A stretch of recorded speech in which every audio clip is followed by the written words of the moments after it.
bahwa pemimpin itu adalah pelopor.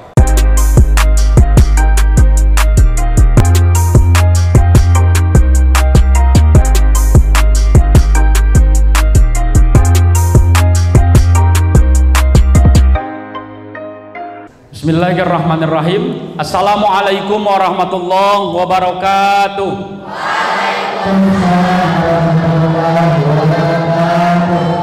Oke, para kader-kader OSIS terbaik se-Kabupaten Tasikmalaya, apa kabar semuanya? Alhamdulillah, luar biasa. Oke, begini, saya pernah mengklasifikasi manusia dari cara menjawab apa kabar. Jadi setidaknya ada 3 tipe orang yang menjawab apa kabar. Pertama, tipe orang yang di bawah rata-rata, biasa etama.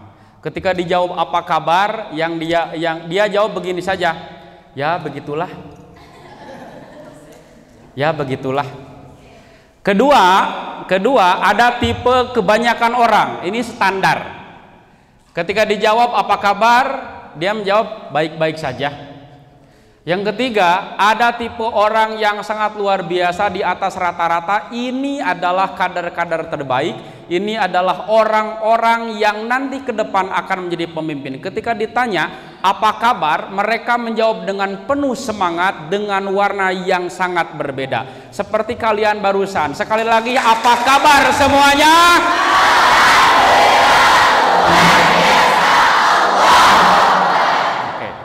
Tapi saya juga masih bingung tentang tipe satu tipe yang ini, di mana kalimat yang diucapkan sama, alhamdulillah, semangatku luar biasa Allah, sama, tetapi dengan nada dan volume yang rendah dan tatapan yang kosong. Alhamdulillah, semangatku luar biasa Allah. Kalian tahu Ultraman? Kalian tahu Ultraman? Ini kayaknya tipe orang seperti Ultraman yang sudah tingnung, yang sudah lemas. Oke, baiklah adik-adikku tercinta. Pertama saya perkenalkan diri dulu. Nama saya Husni, telah tadi disebutkan oleh kakak panitia. Nama lengkapnya bisa dilihat di layar, Husni Aziz Muhammad Mubarok. Nah, kemudian kalian boleh memanggil saya apapun. Misalnya mau dengan kalimat Bapak, Pak Husni, boleh, silahkan. Kalau mau dengan kalimat Kakak, Kak Husni, boleh. Kalau mau dengan kalimat AA, Husni, boleh. Atau kalian mau langsung memanggil nama Husni, boleh lah. Boleh, itu silahkan. Dan itu pun kalau kalian berani gitu ya. Begini, adik-adikku, kalau di antara siapa saya, sementara hari ini, pertama saya tadi sudah disebutkan pembina OSIS di Madrasah Aliyah Galunggung. Oke.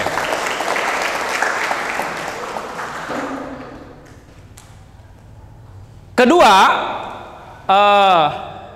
ya kalian tahu ya, sekarang alhamdulillah di antara kader Madrasah Aliyah Galunggung menjadi ketua Ipositas Kabupaten Tasikmalaya gitu. Jadi yang harus kalian pahami, kalau kalian misalnya di antara kalian ada yang menganggap ketua Ipositas Kabupaten Tasikmalaya hari ini keren karena memang pembinanya lebih keren daripada dia aja. Nah, kedua, saya juga aktif menjadi dosen di Cipasung di IAIC, Institut Agama Islam Cipasung. Nah, selanjutnya dalam tataran organisasi, saya juga aktif dalam organisasi-organisasi. Di antaranya adalah di NU dalam ormas keagamaan, juga di Pemuda Ansor, Gerakan Pemuda Ansor Kabupaten Tasikmalaya. Banyak lah ya, banyak pengalaman. Nanti kalian bisa kepoin akun medsos Bapak. Kalau di Facebook cari saja Husni Aziz Muhammad Mubarak. Kalau di Instagram Husni Aziz MM. Kalau di YouTube Mimbar Kang Husni. Hegkade follow. Kade subscribe. Begini. Bapak diberikan mandat untuk menjelaskan tentang kepemimpinan. Karena memang ruang ini, karena memang acara ini dikhususkan untuk memproduksi calon-calon pemimpin di masa yang akan datang dari basisnya pelajar. Lalu kemudian pemimpin itu apa sih? Pemimpin itu apa? Kalian boleh memberikan terjemah dan arti apapun tentang pemimpin. Kalian boleh. Tetapi carilah kalimat-kalimat yang memberi semangat kepada kalian. Kenapa? Karena begini.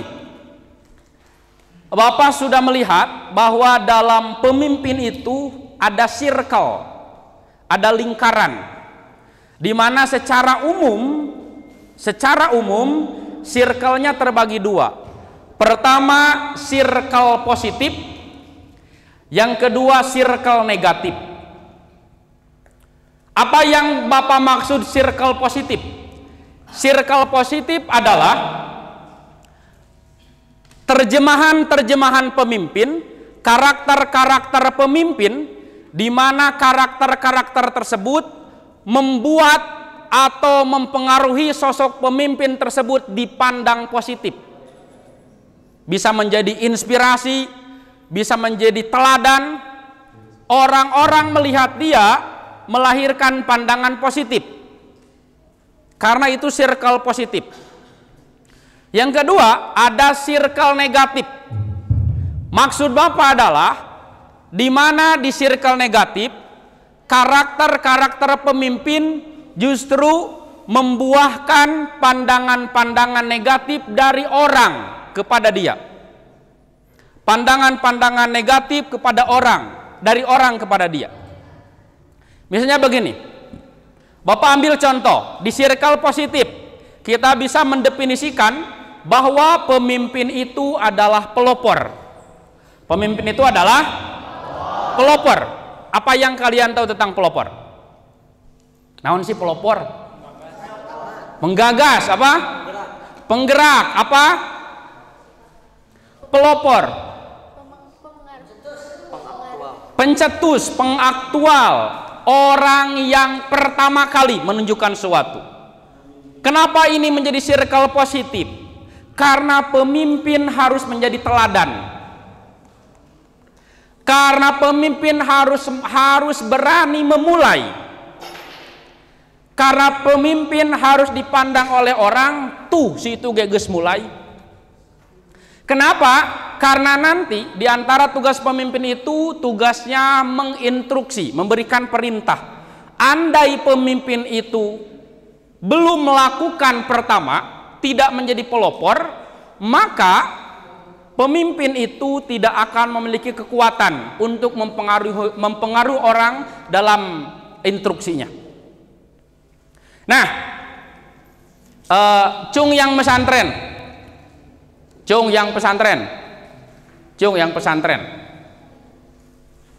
Oke, di pesan cung yang pernah mengkaji kitab Jurumiyah. Oke, bagus, banyak lah. Artinya kalian itu orang-orang yang dekat dengan pengkajian ilmu agama. Artinya memang kalian adalah orang-orang soleh dan solehah. Karena memang gini, ini intermezzo ya, ini intermezzo. Karena memang setiap orang, setiap manusia itu memiliki ciri kesolehan. Sekali lagi, setiap orang itu memiliki ciri soleh. Setiap orang itu memiliki ciri soleh. Pak, di mana letaknya ciri soleh teh? Letaknya adalah di bawah hidung, di tengah. Nah ini ciri setiap orang memiliki soleh. Solokan leho.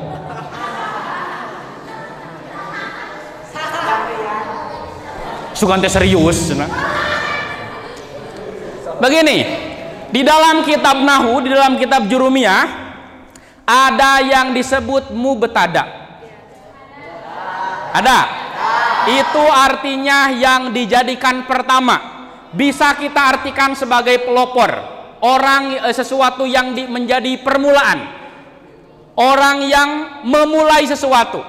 Lihat, mubtada termasuk kalimat isim yang i'rabnya bagaimana? Pinter kalian ya. Rofa itu artinya tinggi. Mubtada termasuk marfu'atil asma, kalimat-kalimat isim yang diropakkan. Itu kalau dalam bahasan ilmu nahwu. Nah, kalau dalam filosofi kehidupan, marfu'atil asma adalah orang-orang yang ditinggikan derajatnya.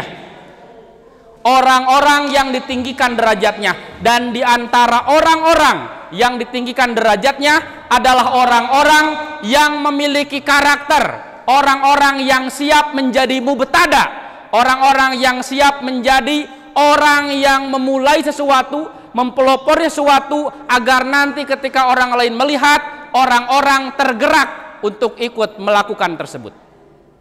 Kalian lihat, siapa pelopor penciptaan lampu listrik? Siapa? Thomas Alva Edison. Hingga hari ini namanya terkenang dalam buku sejarah dan diajarkan kepada dunia. Kenapa? Karena dia menjadi pelopor. Karena dia menjadi pelopor. Siapa presiden pertama Indonesia? Hingga hari ini Insinyur Soekarno menjadi orang yang dikenang. Di dalam banner setiap 17 Agustus fotonya dipajang. Dalam sejarah ditulis namanya. Oleh orang-orang hingga hari ini menjadi teladan. Kenapa? Karena dia pelopor, orang yang pertama. Itu circle positif. Circle positif. Nah, itu Bapak kasih contoh satu. Kira-kira circle positif yang lain apa? Dari pemimpin. Apa? Motivator. Betul. Circle positif motivator. Bisa dikasih alasan kenapa pemimpin di circle positif harus ada motivator untuk pemimpin? Saya kira dan pengalaman saya dalam suatu organisasi itu pasti ada pemimpin. Dan pemimpin itu tuh akan menaungi anggotanya gitu. Jika anggotanya tidak memberikan motivasi, percuma organisasi didirikan dan percuma pemimpin dianggap seorang pemimpin kalau tidak memberikan motivasi kepada anggotanya. Sangat betul. Karena dalam satu dunia organisasi akan ada masa-masa di mana laut tidak terus tenang, akan ada ombak, ada gelombang, di mana tidak semua orang terus semangat. Ada orang yang turun semangat nate, ditoel-toel teh sehudang, diajakan hoream wae mugen, sudah malas. Pemimpin harus menjadi motivator, memotivasi orang agar tetap naik semangatnya. 2. Ketiga, apalagi? Ini sudah apa? Apa? Bijaksana. Kenapa dalam circle positif pemimpin dikatakan harus bijaksana? Ya baik, karena dalam organisasi atau suatu organisasi itu pastinya adanya konflik permasalahan. Nah, ketika konflik permasalahan tidak bisa diselesaikan, maka yang paling penting itu pemimpin yang harus memberikan kebijakan yang bijaksana, sehingga jadilah suatu hasil yang memuaskan semuanya. Baik, tepuk tangan. Betul? Sudah cukup. Nanti ada season lagi. Perlu ada kebijaksanaan. Circle positif dan pemimpin kebijaksanaan. Kenapa? Karena yang namanya organisasi itu mau tidak mau, suka tidak suka akan selalu ada permasalahan. Maka ketika dalam permasalahan pemimpin dituntut untuk memiliki karakter, memiliki pikiran yang bijaksana agar menghasilkan keputusan yang baik untuk semuanya. Naon masalah-masalah nak mun teh mah di organisasi OSIS pabaeud-baeud. Teu pira pabaeud-baeud nate peda diajakan mung wae maneh mah Rada belah di tuna naon, cinta segitiga. Atau sakit hati karena dikomentar. Atau apapun itu akan menjadi masalah dan harus dipecahkan oleh pemimpin, di mana pemecahan masalahnya dituntut untuk bijaksana. Kita akan kembali ke gerbong kedua. Artinya banyak sekali circle positif. Bapak akan mengasih tugas, silakan kalian catat di dalam buku harian kalian, circle positif dari pemimpin itu apa saja sebanyak mungkin, dan dikasih penjelasan alasannya. Tidak untuk hari ini, tetapi untuk di buku harian kehidupan kalian. Sekarang kita ambil di circle negatif. Di circle negatif, karakter pemimpin apa yang menjadi circle negatif? Gimana? Otoriter. Kasih tahu alasan kenapa otoriter menjadi circle negatif di pemimpin. Karena sejatinya seorang pemimpin itu harus memiliki sikap demokratis, yang dimana segala sesuatu itu harus dibicarakan. Kalau misalnya seorang pemimpin memiliki sikap otoriter dan memiliki individual sendiri, lantas itu apa anggota gitu, dan kenapa itu gunanya seorang pemimpin itu apa? Tepuk tangan. Satu, otoritarianisme. Otoriter menjadi circle negatif. Karena kenapa menjadi circle negatif? Karena sikap otoriter itu akan betul. Apa gunanya pemimpinan, apa gunanya anggota, apa gunanya kalau segala keputusan itu harus kumaha manehanana? Bagaimana kita memberi ruang demokratis kalau pemimpin memiliki sikap otoriter? Akhirnya sikap otoriter akan mempengaruhi pandangan orang lain kepada pemimpin tersebut dengan pandangan negatif. Betul? Betul? Selanjutnya apa? Sebelah sini dulu. Pemimpin yang tidak adil. Pemimpin yang tidak adil. Kasih tahu alasan kenapa circle tidak adil itu menjadi circle negatif. Karena jika pemimpin tidak adil atau tidak dapat menempatkan sesuatu pada tempatnya, maka akan banyak terjadi masalah dalam kepemimpinan dan dalam organisasi yang dipimpin. Kasih tepuk tangan. Betul.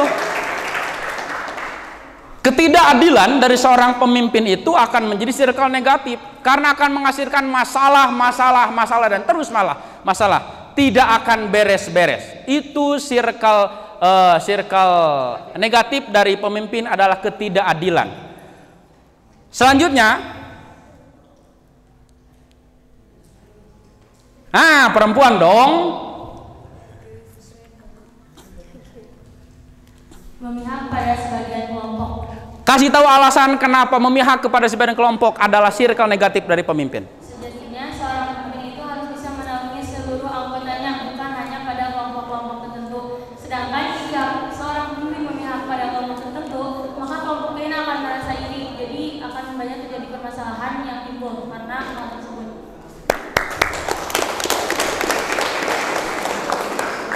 Betul. Pemimpin dituntut untuk independen. Jangan pernah memihak satu kelompok menganaktirikan kelompok lain. Betul, itu menjadi circle negatif dari pemimpin. Selanjutnya sudah. Kalian hebat-hebat sekali ya ini kalian. Ini kalian kelihatan kayaknya sedang kasmaran ini ya kalian. Begini, di antara circle negatif adalah pemarah. Apa? Pemarah. Begini, jadi maksudnya kieu engke nu ngacung engke da panjangkeun ieu materina tenang gitu, tenang. Pemarah. Begini, kalian harus mampu membedakan antara marah dan juga pemarah. Marah itu sifat karakter yang semua dimiliki oleh orang. Pemarah adalah sifat yang sudah dominan melekat pada diri seseorang. Kenapa? Marah itu belum tentu circle negatif. Marah belum tentu circle negatif. Tapi kalau marah itu sudah menjadi sifat dominan yang melekat pada diri seseorang, apalagi pemimpin, maka akan menjadi circle negatif. Kenapa? Karena dalam beberapa kondisi kita dituntut untuk marah. Dalam beberapa kondisi kita dituntut untuk marah. Tapi kalau marahnya sudah dominan, menjadi sifat melekat, jadi pemarah, nah itu sudah negatif. Unggal poe amak nate, unggal rapat amak nate, unggal pangih amak nah itu akan menjadi circle negatif. Maka perlu pengendalian, perlu pengaturan emosi. Bagaimana caranya? Ya, caranya kita harus rubah. Rubahnya bagaimana? Ya begini loh. Misalnya cara merubahnya kita jangan terlalu langsung.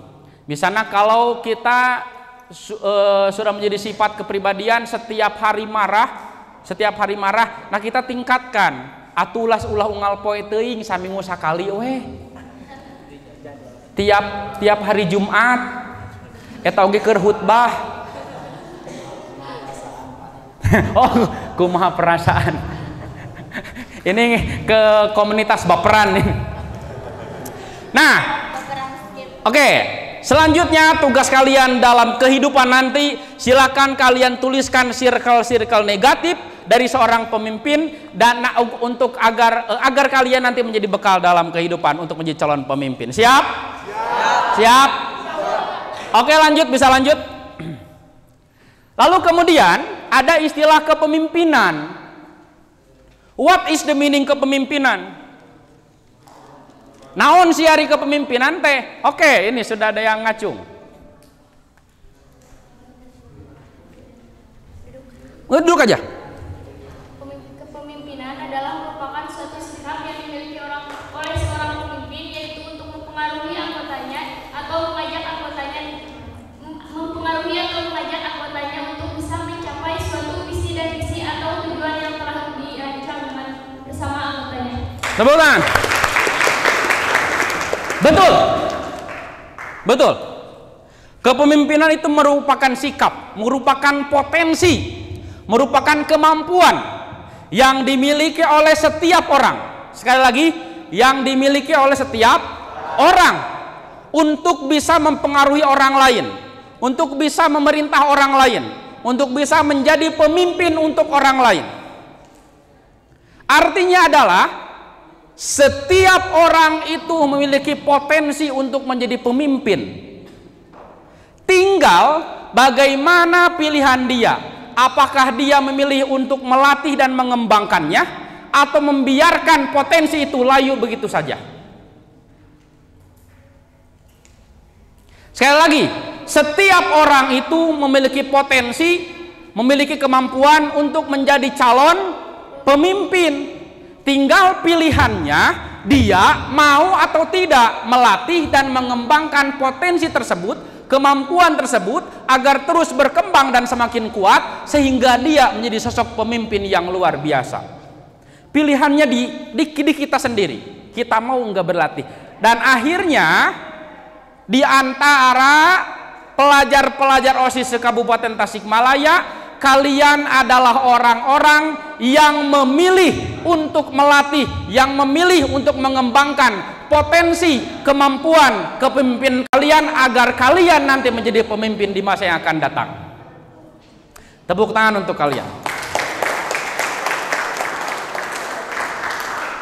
Selanjutnya, adik-adik, bagaimana seseorang bisa menjadi pemimpin?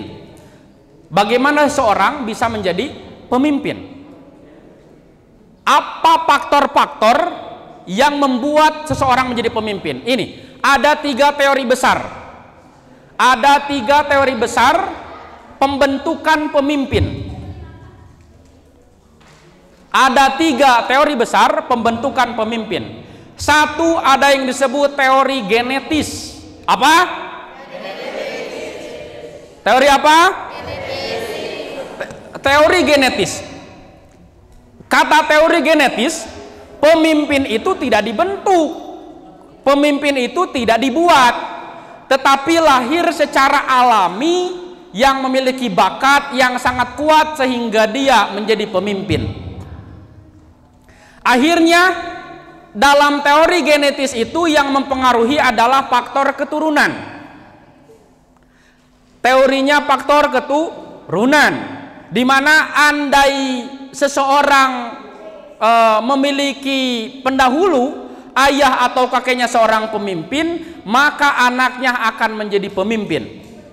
Jadi tidak dibuat dalam teori genetis. Karena apakah hal ini betul? Memang ada yang seperti itu. Banyak sekali orang-orang yang menjadi pemimpin itu karena memiliki menerima keturunan, sifat faktor keturunan dari orang tuanya. Apalagi dalam sistem monarki. Sistem apa? Monarki, di mana peralihan kepemimpinan itu ditentukan pada faktor keturunan. Cung yang punya orang tua pemimpin. Begini, agar lebih spesifik ya, agar lebih spesifik. Bahwa setiap orang tua kita adalah pemimpin. Sekali lagi, setiap orang tua kita adalah pemimpin. Tapi agar lebih spesifik, Cung yang memiliki orang tua pemimpin dalam satu organisasi atau lembaga. Organisasi atau lembaga. Boleh, dari pekerjaan juga boleh. Sebagai apa? Sebagai butik. Apa? Butik. Pemilik butik, artinya orang tuanya memimpin perusahaan butik. Apakah dia juga akan menjadi pemimpin butik? Belum tentu, yes. Tapi yang jelas dia harus mampu menangkap esensi kepemimpinan yang dijalankan oleh orang tuanya. Urusan memimpin naon, oke, bebas nanti. Mau butik atau mau lebih luas, misalnya menjadi pemimpin mall atau pemimpin apapun. Ada lagi?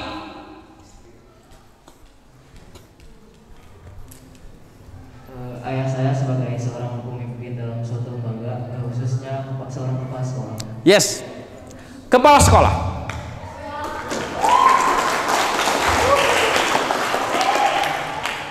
Apakah dia akan juga menjadi kepala sekolah? Belum tentu.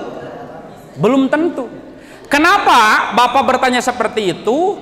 Agar ini menjadi dasar dan kesiapan mental bagi kalian. Karena faktor genetis itu adalah untung-untungan. Kadang-kadang orang tua jadi pemimpin, toh anak-anaknya biasa-biasa saja. Kalau anaknya tidak dikembangkan, kalau anaknya tidak dilatih, tidak dikasih pendidikan, bising keteh,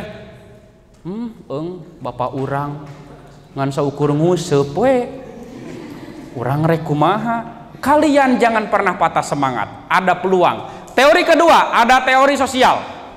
Teori apa? Teori apa? Teori sosial berkata lain. Bagaimana teori sosial? Pemimpin itu justru harus dibentuk. Pemimpin itu harus dilatih. Pemimpin itu harus dikembangkan. Pemimpin itu harus dididik dalam pendidikan yang teratur, dalam pendidikan yang luar biasa, agar menghasilkan sosok pemimpin yang memiliki pengetahuan dan keterampilan. Di antaranya program KKP ini untuk membentuk itu. Banyak sekali orang-orang yang tidak memiliki background keturunan pemimpin, tetapi karena dia mau berproses, karena dia mau melatih, karena dia mau ikut pendidikan, akhirnya pada masanya menjadi pemimpin yang besar dan berpengaruh untuk orang lain. Terakhir, ini yang paling kuat. Ternyata dalam hidup itu yang paling kuat yang ketiga, pemimpin teori ekologis. Apa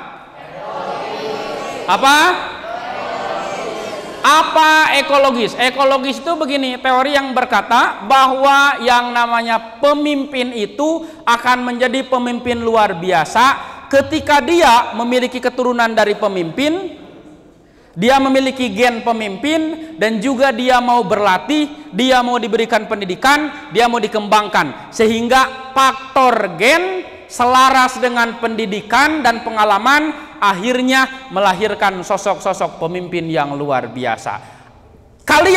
jika kalian memiliki orang tua atau leluhur pemimpin, maka kalian sudah punya modal gen. Tinggal kalian mau pendidikan, tinggal kalian mau berlatih, tinggal kalian mau bersabar berproses.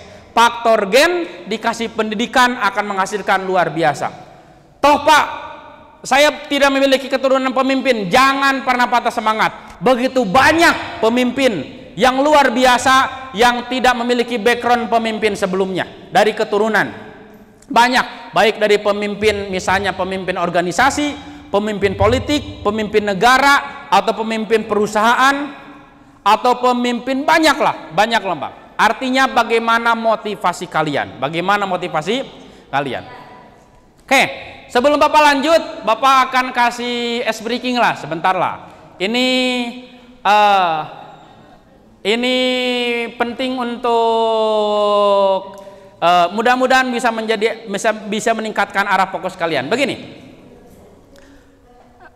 nanti Bapak akan kasih batasannya di tangan kiri. Kalian lihat, perhatikan tangan kanan Bapak. Kalau tangan kanan Bapak mengarah ke bawah dengan terkepal, maka kalian harus kompak mengatakan hu. Cek dulu, 1, 2. Agar suaranya relevan, gak pakai mic. Nah, kalau tangan kanan Bapak mengarah ke atas melewati batas tangan kiri, maka kalian harus kompak mengatakan hah. Hah.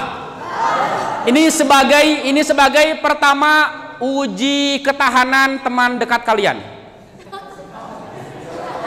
Ini sebagai uji ketahanan teman dekat kalian. Apakah teman dekat kalian mampu menahan bau jigongnya kita gitu. Tapi kalau diam di tengah, kalian diam saja. Paham ya? Kita cek ya, kita cek.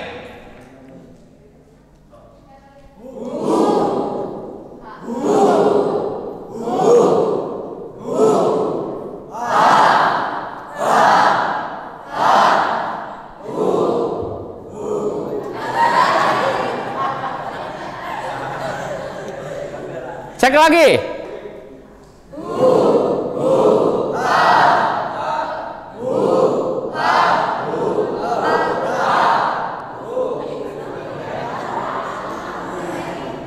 Cek, lebih cepat.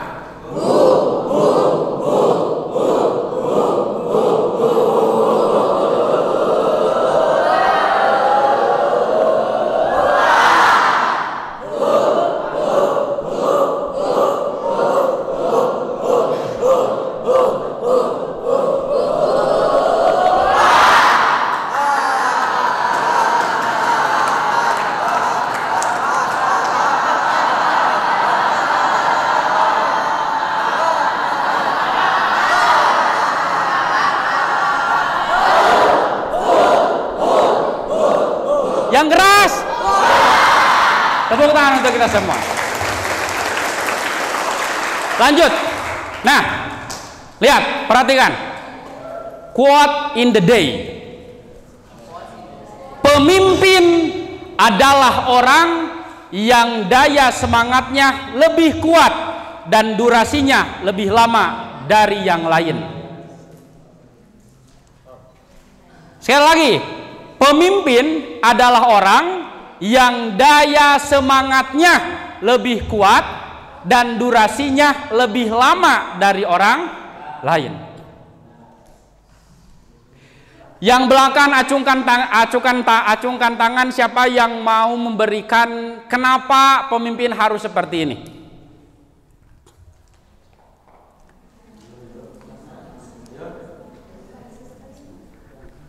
Silakan. Kamu depan ya? Yang belakang, yang belakang. Nah, mau berdiri silakan berdiri. Berdiri dong. Bacakan dulu quote-nya. Bacakan dulu quote-nya. Ya, baca. Pemimpin adalah orang yang semangatnya lebih kuat dan durasinya lebih lama dari yang lain. Silakan kasih penjelasan. Kenapa? Kembali kepada penjelasan tadi yang ada circle positif, pemimpin harus memiliki sifat motivator, terus memiliki sifat kebijaksanaan. Nah, dalam kepemimpinan, ketika si pemimpin lemah, maka mungkin dia bisa memimpin dan mengarahkan anggotanya ke jalan yang lebih baik atau ke tempat yang menurut pemimpin tersebut mampu menuju cita-cita suatu organisasi. Ketika pemimpin lebih kuat, memiliki daya semangat dan durasi fisiknya lebih kuat dari yang lain, dia mampu membidik sasaran dan mengarahkan anggotanya untuk bisa menuju sasaran tersebut. Tepuk tangan. Betul, itu sangat betul. Seorang pemimpin itu harus memiliki daya semangat lebih kuat dari orang lain. Juga durasi semangatnya lebih lama dari orang lain. Itu penting. Begini, kan semangat orang itu beda-beda. Semangat orang-orang itu beda-beda. Kadang-kadang semangat itu bisa kuat hanya dalam 3 jam, 4 jam. Seatas 4 jam misalnya beginilah. Kalian kalau menghafal, kalau menghafal, itu semangat menghafalnya paling berapa menit atau berapa jam? 15 apa? 1 menit. Wow.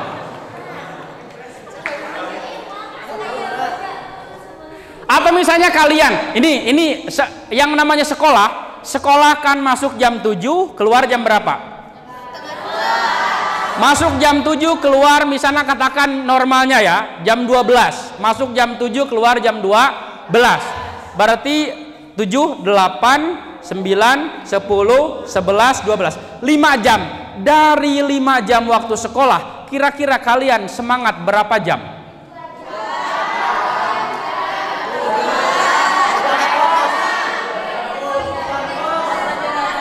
Kita ambil rata-rata. Cung yang semangat full 5 jam.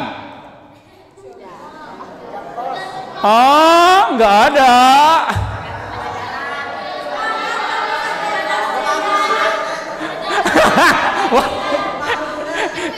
Iya ngacung, biar jadi tauladan. Cung yang semangatnya bisa bertahan 4 jam. Yang bertahannya 4 jam. Adalah 1, 2, 3. Cung yang semangatnya bisa bertahan 3 jam. Cung yang semangatnya bisa bertahan 2 jam.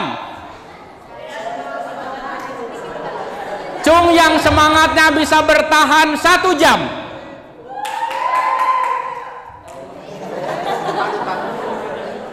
Cung yang tidak punya semangat sama sekali.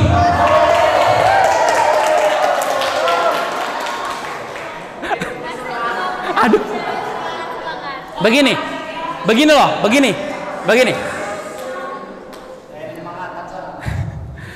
Oh, jadi kalian perlu something ya? Perlu ada yang bilang AA engal angkat.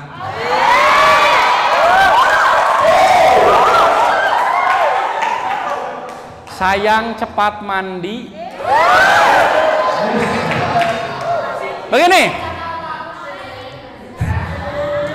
Begini, seorang pemimpin itu durasi semangatnya harus lebih lama dari orang lain. Kenapa? Karena kembali tadi betul circle positif, di mana pemimpin harus menjadi motivasi, menjadi motivator.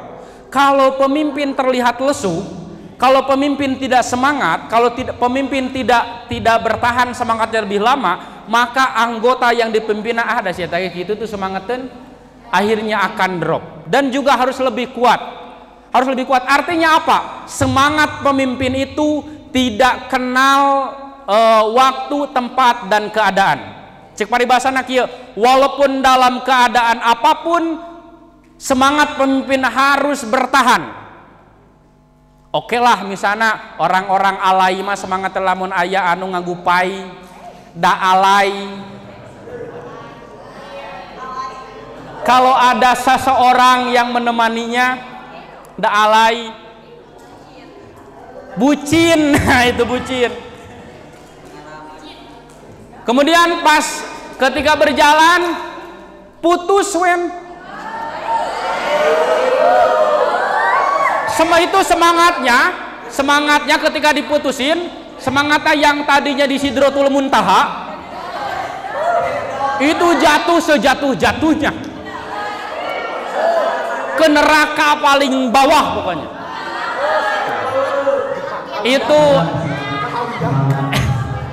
Itu bukan karakter pemimpin yang hebat. Bukan karakter pemimpin yang hebat. Jelas ya, kenapa pemimpin harus orang yang daya semangatnya lebih kuat dan lebih lama daripada orang lain. Karena pemimpin memiliki 5 fungsi. Pertama, instruksi. Pemimpin memiliki 5 fungsi. Pertama, instruksi. Artinya pemimpin harus berfungsi menginstruksikan, mengkomunikasikan perintah kepada bawahannya agar bawahannya mau melakukan sesuatu untuk mencapai tujuan yang telah ditentukan, untuk mencapai tujuan bersama. Maka di sana pemimpin harus memiliki wibawa. Pemimpin harus memiliki power. Pemimpin harus memiliki kekuatan. Pemimpin harus memiliki harisma. Kenapa? Agar instruksinya, agar perintahnya mau dilakukan oleh anggotanya.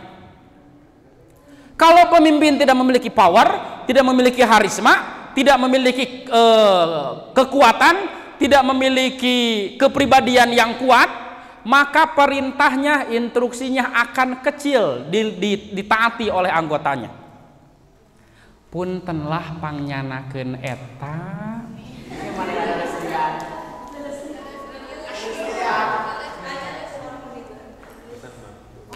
Wias ku abi ketang wias ku abi.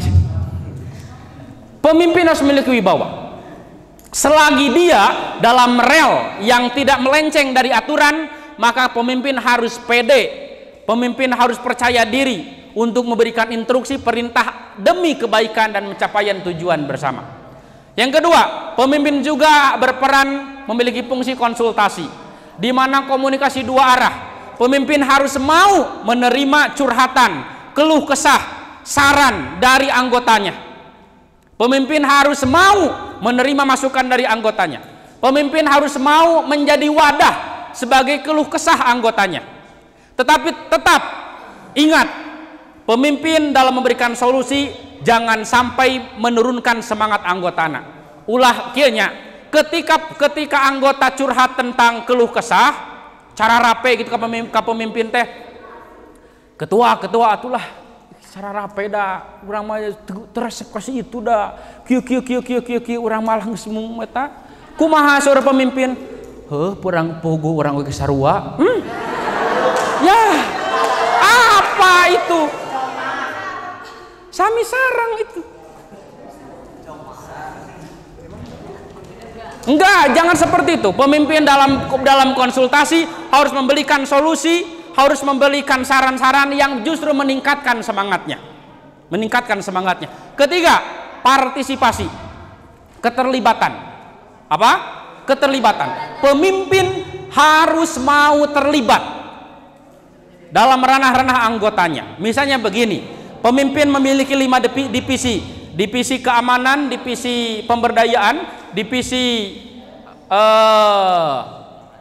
olahraga, divisi pendidikan, divisi media sosial. Nah, pemimpin harus mau berpartisipasi, ikut serta dalam berperan dalam merumuskan anggota-anggotanya. Tetapi dengan catatan, pemimpin harus memberikan keleluasaan kepada anggotanya yang dipercaya, kepada anggotanya yang memiliki kemampuan agar dia bisa berperan. Partisipasi itu ada partisipasi internal, ada partisipasi eksternal. Partisipasi internal ketika pemimpin ikut berperan, terlibat dalam acara-acara dalam organisasinya.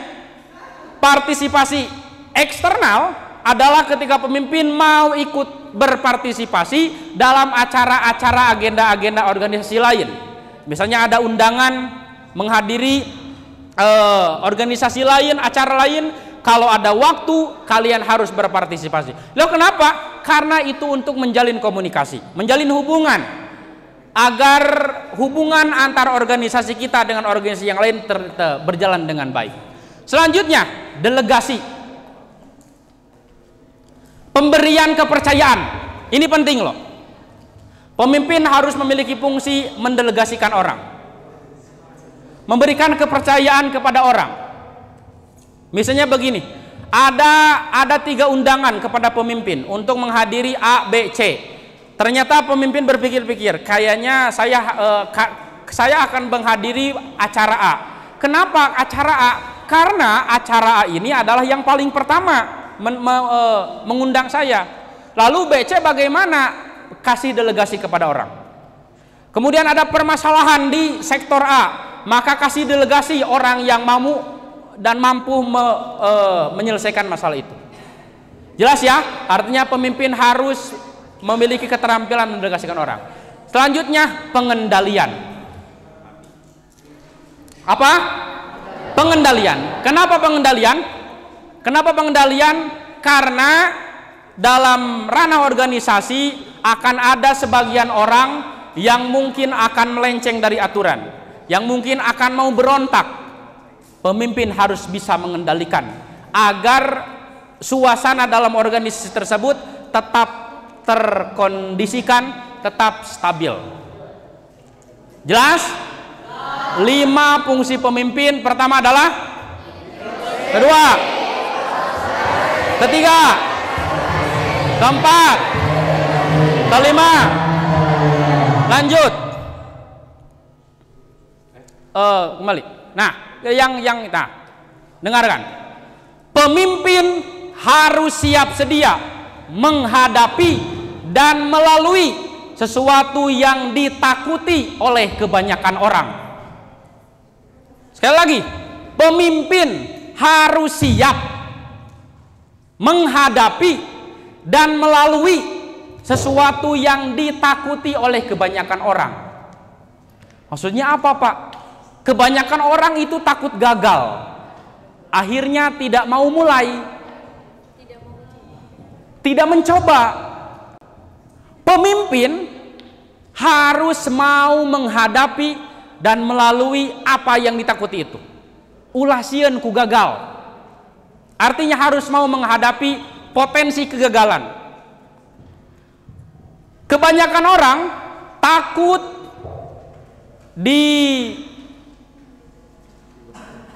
disibukkan, hoream disibukkan, lamun saribuk.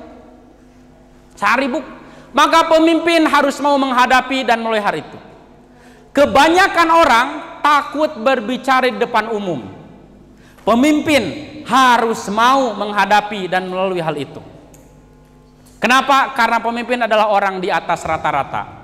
Jelas? Ini terakhir, jadilah pemimpin dan berjuanglah mencetak sejarah agar orang-orang setelah kalian tahu bahwa kalian pernah hidup. Sekali lagi catat, jadilah pemimpin dan cetak sejarah agar orang-orang setelah kalian tahu bahwa kalian pernah hidup.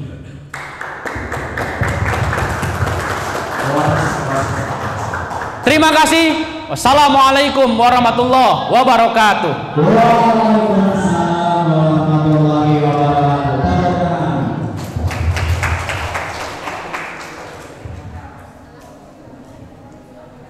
Berarti ini sudah ya? Silakan. Baik, terima kasih kepada Bapak Husni yang telah memberikan materinya. Sekarang kita lanjut ke sesi pertanyaan. Dibatasi ya, pertanyaan dibatasi. Ada berapa pertanyaan? Ini Pak ada 8 kelompok, kira-kira mau semuanya atau 3 lah. Begini, Bapak akan kasih ruang bagi yang belum ngacung. Ini belum ya tadi ya? Sambil berdiri sebagai nama Cek. Bismillahirrahmanirrahim. Assalamualaikum warahmatullahi wabarakatuh. Waalaikumsalam warahmatullahi wabarakatuh. Perkenalkan nama saya Lukman Wahid, saya dari Madrasah Aliyah Galung. Izin bertanya, Pak. Apakah suatu organisasi yang tidak terorganisir itu bisa disebut organisasi? Terima kasih. Assalamualaikum. Waalaikumsalam warahmatullahi wabarakatuh. Pertanyaan kedua. Ini udah tadi. Udah ya? Dari perempuan, Bapak mau dari perempuan? Udah tadi udah ngasih belum? Belum. Silakan. Ya, berdiri. Assalamualaikum warahmatullahi wabarakatuh. Waalaikumsalam warahmatullahi wabarakatuh. Sebelumnya perkenalkan saya perkenalan terlebih dahulu. Perkenalkan nama saya Imam Riani dari SMK Bakti Kencana Tasikmalaya. Di sini saya bertanya bagaimana agar suatu organisasi atau suatu kumpulan itu tidak ada dari anggota itu kayak komplain misalkan boring lah atau gimana, ini bagaimana agar kumpulan tersebut tidak boring gitu. Caranya bagaimana? Soalnya kebanyakan kan boringan emang beberapa kumpulan kebanyakan anggota itu mau sih ya karena dibahasnya boring masalah program kerja lah ataupun masalah apapun. Jadi bagaimana caranya agar kumpulan tidak boring? Jadinya Iya, terima kasih. Waalaikumsalam. Ketangkap. Satu lagi. Sini sebelah sini. Ya.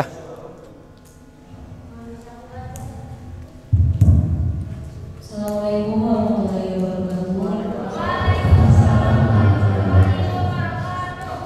Perkenalkan nama saya Aisyah dari SMK Al-Halal Jaya.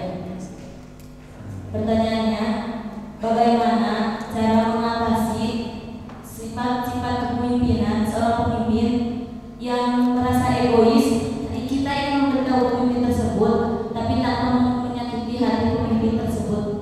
Terima kasih. Oke, terima kasih. Bapak, untuk jawaban pertanyaan pertama, apakah organisasi yang tidak terorganisir bisa disebut organisasi? Ya, itu adalah organisasi yang buruk. Jelas ya? Itu adalah organisasi yang buruk. Itu kalau kita memakai stempel. Itu kalau kita memakai stempel. Stempel itu lahir dari kepribadian orang yang suka menjas orang. Orang yang suka menjas orang. Bagaimana yang ada kalimat yang lebih baik? Ada.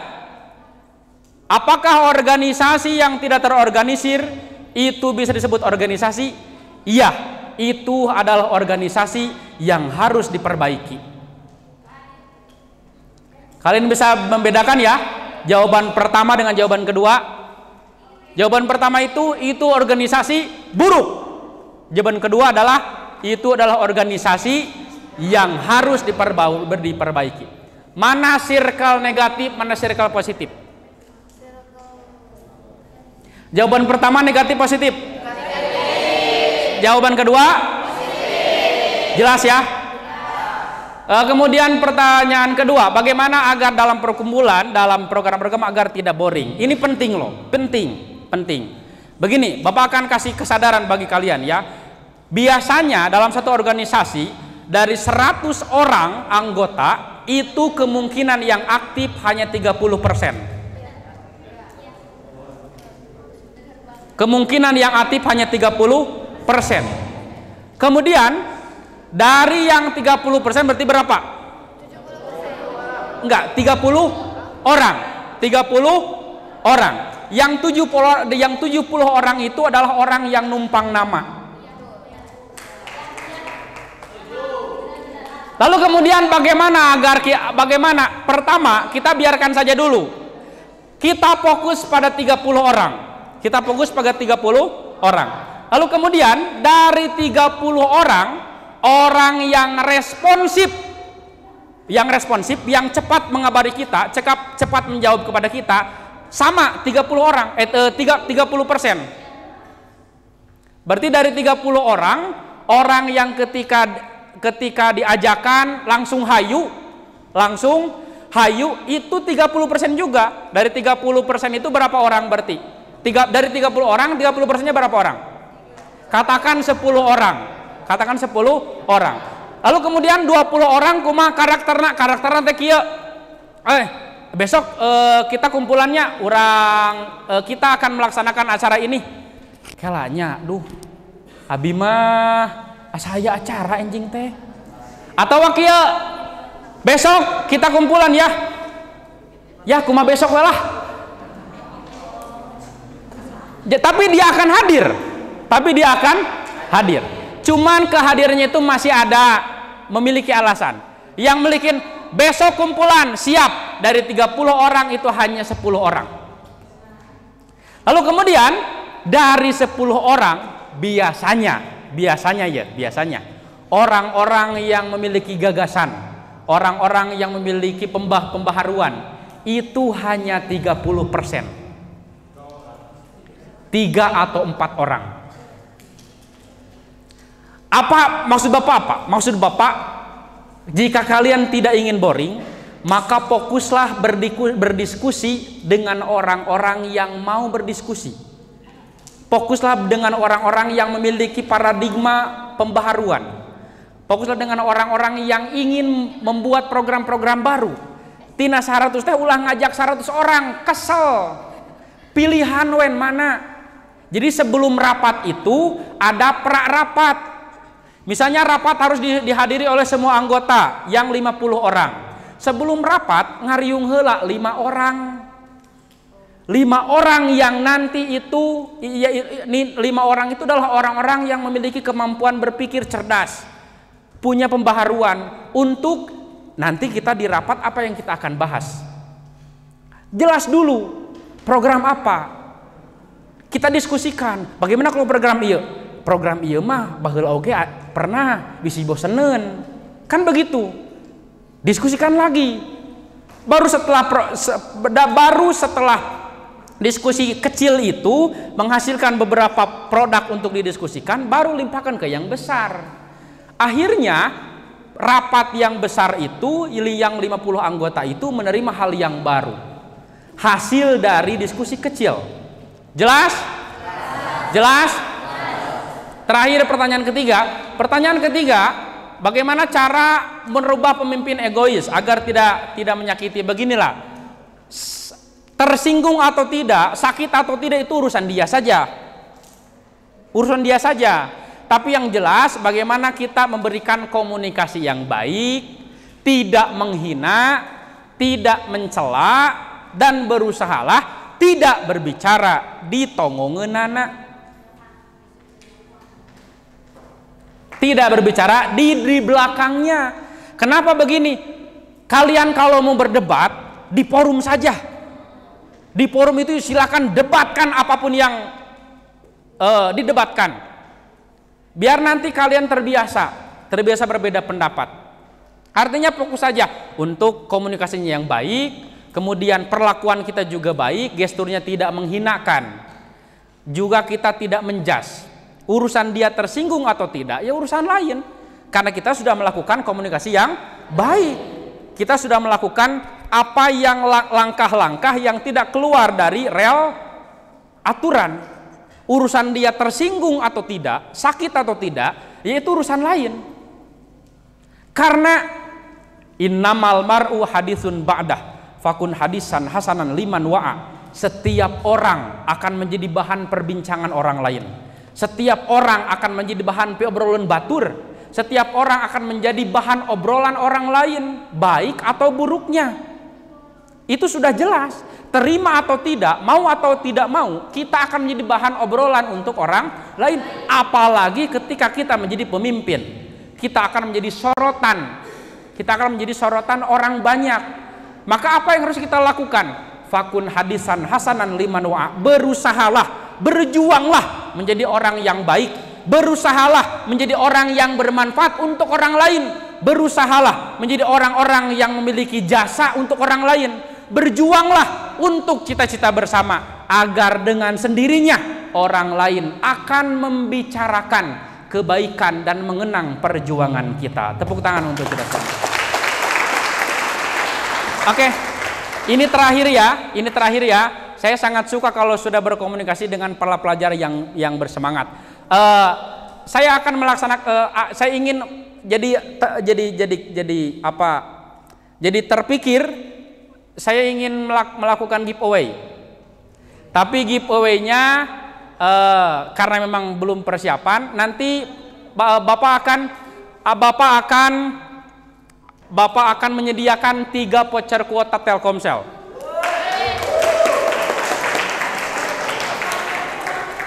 Dan mohon maaf, nanti pemenangnya akan diumumkan di IG Bapak, kemungkinan antara hari Jumat. Kenapa? Karena setelah ini Bapak akan ke Lampung. Untuk melaksanakan acara muktamar NU nasional. Giveaway-nya apa? Giveaway-nya begini. Pertama, persyaratannya Pak pecerna anu sabara eta nu Telkomsel teh anu sabulan ningan. Anu sabulan. Ya. Pak kumaha syaratna kalian harus follow Instagram Bapak. Yang kedua, kalian kalau punya channel, ini kalau channel YouTube ya kalau punya channel YouTube, kalian subscribe channel Bapak. Kemudian yang ketiga, silahkan kalian buat sekreatif mungkin apa yang kalian tangkap dari materi Bapak, buat menjadi bentuk quote pamflet online. Jelas ya? Pamflet online.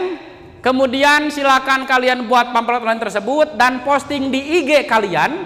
Lalu kemudian setelah diposting buatlah caption semenarik mungkin. Kemudian tag akun Bapak. Jelas ya? Jelas? Nanti Bapak akan cek dan Bapak akan umumkan pemenangnya di IG Bapak. 3 orang pemenang yang mendapatkan voucher. Pak, vouchernya kumaha dikirimkeun? Gampang ku Bapak kari foto kirimkeun kana DM. Jelas ya? Itu bebas, kalian mau ikutan semuanya boleh, mau sebagian boleh. Sekali lagi silakan follow akun IG Bapak, atau kalau punya YouTube subscribe YouTube, buatlah apa yang kalian tangkap bentuk quote atau apapun lah apa yang kalian tangkap dari materi ini, bikin sebuah pamflet online, lalu kemudian posting di IG dan tag Bapak dengan caption semenarik mungkin. Terima kasih, kalian mudah-mudahan menjadi orang yang sukses, hebat, luar biasa. Tepuk tangan untuk kalian semua. Akhirul kalam, wassalamualaikum warahmatullahi wabarakatuh.